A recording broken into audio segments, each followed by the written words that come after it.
શ્રદ્ધાળુ સાથે દર્શન કરવા આવે છે તો એની પ્રસાદીની સુવિધા અહીંયા કરવામાં આવે છે. તો અહીંયા જંગલમાં સરતા હોય પણ સત્તા માલ અહીંયા બેઠા હોય ને વસો વસ્તી આવે વયો જાય એનું મોઢું ખુલ્યું નથી. હેલો મિત્રો, બધા મિત્રોને જય દ્વારકાધીશ, જય શ્રી રામ. તો ફરીવાર આપણા મેહુલ આહિર વ્લોગ વિડીયોની અંદર તમારું હાર્દિક સ્વાગત છે. તો મિત્રો, આજે આપણે જવાનું છે મેરડી માતાના દર્શન કરવા, એટલે કે ખડિયાધામ જવાનું છે. તો ત્યાં જઈને આપણે મળીએ, તો હું તમને સ્થળ બતાડું, ત્યાંના દર્શન કરાવું, ત્યાંની માહિતી આપણે મેળવીએ. તો આપણે વિડીયોમાં બન્યા રહેજો. ચલો આપણે.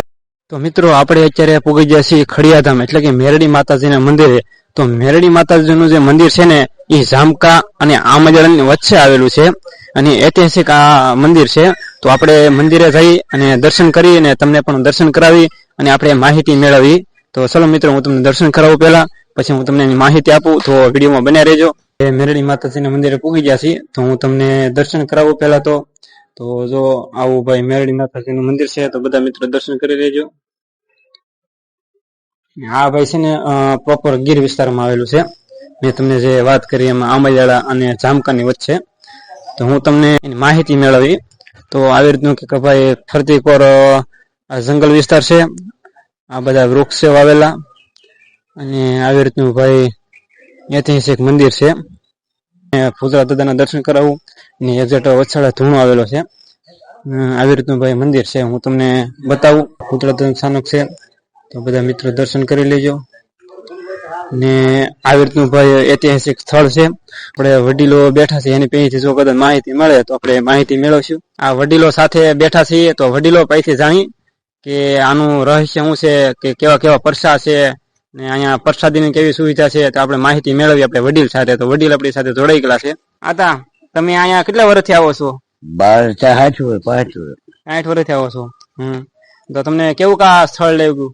અમે તો માતાજી ગયા છે સ્થળ, અમે તો અહીંયા આવી છે, શાંતિ છે, સારું છે, સુવિધા છે, અને માતાજી દયાથી માણસો કાયમી આવે છે.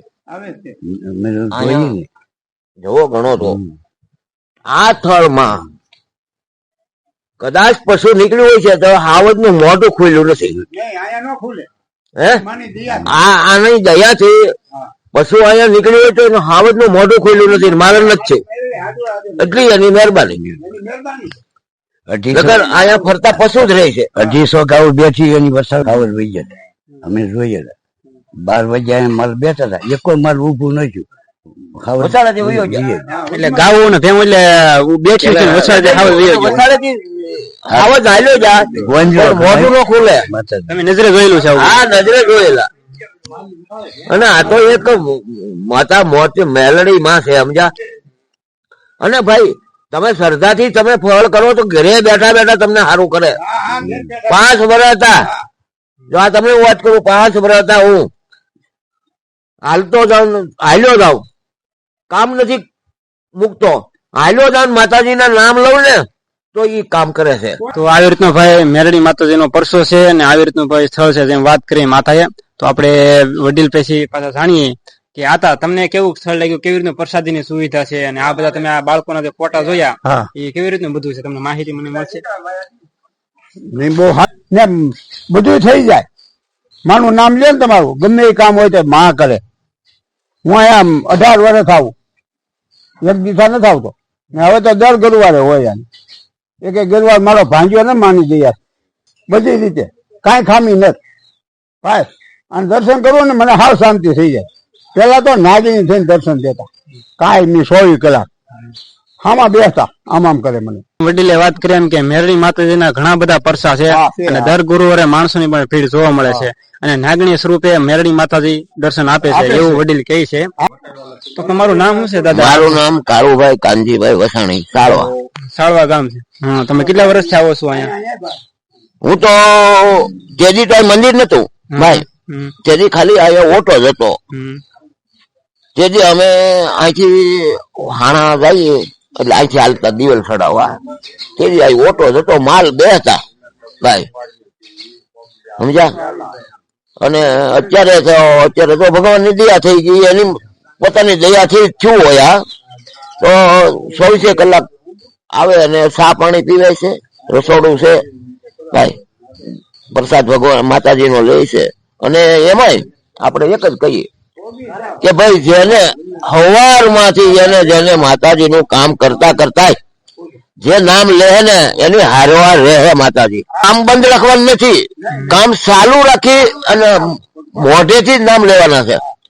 મોઢેથી નામ લે એ મારી માં મેલડી. મેં દાદા જાણવા મળ્યું કે આ બધું માલધારી લોકો જે છે માલ સરવા આવે એને કોઈ હાવજે કઈક મારણ કર્યું દાઢું એવો કે કિસ્સો એને આ તો માલ આયા જંગલમાં સરતા હોય પણ સત્તા માલ આયા બેઠા હોય ને વસો વસ્તી હાવે વયો જાય એનું મોઢું ખુલ્યું નથી.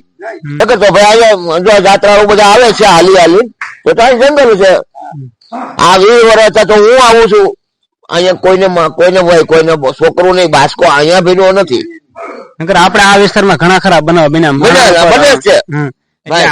છોકરાના હાથમાંથી માવતરના હાથમાંથી છોકરું નહીં ચોટી જાય છે ભાઈ એવું છે. છતાં અહીંયા કોઈને હાવલ તો નહીં પણ આ જંગલના ઝાડવામાં હાલ્યું આવે તેને સરપ ડસે નહીં. નકર વાલો વાલે હાવલ તો ભાળી ભાગી જાય હે ભૈયા દઈ શેઠા આને ક્યાં ભાળી હે એટલે આવું છે. ત્યારે આ મંદિર ને આવું કઈ હતું દાદા ત્યારે? નહીં મંદિર નતું અહીંયા ખાલી ઓટો જ હતો. ઓટો હતો. ક્યારથી તમે આવો છો એમ ને? હા આવી રીતનું ભાઈ મંદિર નું કેવાય ને આ બધા પરસા આપેલા છે વડીલો સાથે આપણે બેઠા ને વાત મળી આવી રીતનું ભાઈ હતું. આપણે અત્યારે છે ને ભાઈ ભોજનાલય આવી ગયા છીએ તો આપણે અહીંયા શ્રદ્ધાળુ સાથે દર્શન કરવા આવે છે તો એની પ્રસાદીની સુવિધા અહીંયા કરવામાં આવે છે. તો આપણી સાથે તમે જોઈ શકશો તો આપણી સાથે આ ભાઈ જોડાયેલા છે તો ભાઈ પૈકી માહિતી મેળવી. તમારું નામ શું છે? મારું નામ સુરેશભાઈ. સુરેશભાઈ નામ છે તમારું? કેટલા વર્ષથી તમે અહીંયા પ્રસાદી બનાવો છો? 21 વર્ષથી બનાવો છો. તમને કેવું લાગ્યું આમ પ્રસાદી બનાવતા હોય ત્યારે માણસોની ભીડ કેટલી જોવા મળે તમને? ભીડ તો મળે પણ પછી જેમ માણસો આવતા એમ બનાવતા માણસો પણ બનાવવાનું. પ્રસાદીમાં તમે શું બનાવો છો અહીંયા? ખીચડો શાક ને રોટલી અને ભાત બનાવો છો. તો આવી રીતનું ભાઈ પ્રસાદી બનાવે છે ભાઈ જેમ વાત કરીને ઘણા વર્ષ. પ્રસાદી નામ છે માણા ઘટા અથવા વિધા તો પ્રસાદી એમ ઘટી એવું? નહીં કોઈ દી ઘટે નહીં. માતાજી લઈ આવશે અહીંયા કોઈ દિવસ નહીં ઘટવાનું.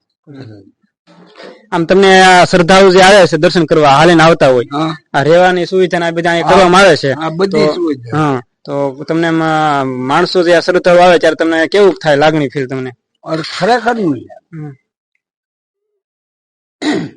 માણસો જો અહીં રહેવાની સુવિધા એવી છે અને જો 4 વાગે તમે વયા જઈ પણ 4 વાગ્યા પછી આવે ને જે ખાવું એ આખે રાંધી ખાઈ લેવાનું. 24 કલાક રસોડું ચાલુ રહે? ચાલુ જ રહે. હા રાતના 12 વાગે ભલે ને આવે એ રસોડું ચાલુ. આવી રીતની ભાઈ રસોડાની કહેવાય ને કે પ્રસાદીની સુવિધા આવી રીતની કરવામાં આવે છે. કહેવાય છે ને કે આવી રીતનું મેરડી માતાજીનું સ્થળ છે. તો આપણે ઘણી બધી વાતો કરી રહસ્યમય. તો વિડીયો ગમ્યો હોય તો લાઈક કોમેન્ટ અને શેર કરવાનું નહીં ભૂલતા. તો હવે નેક્સ્ટ વિડીયોમાં મળીશું. જય દ્વારકાથી.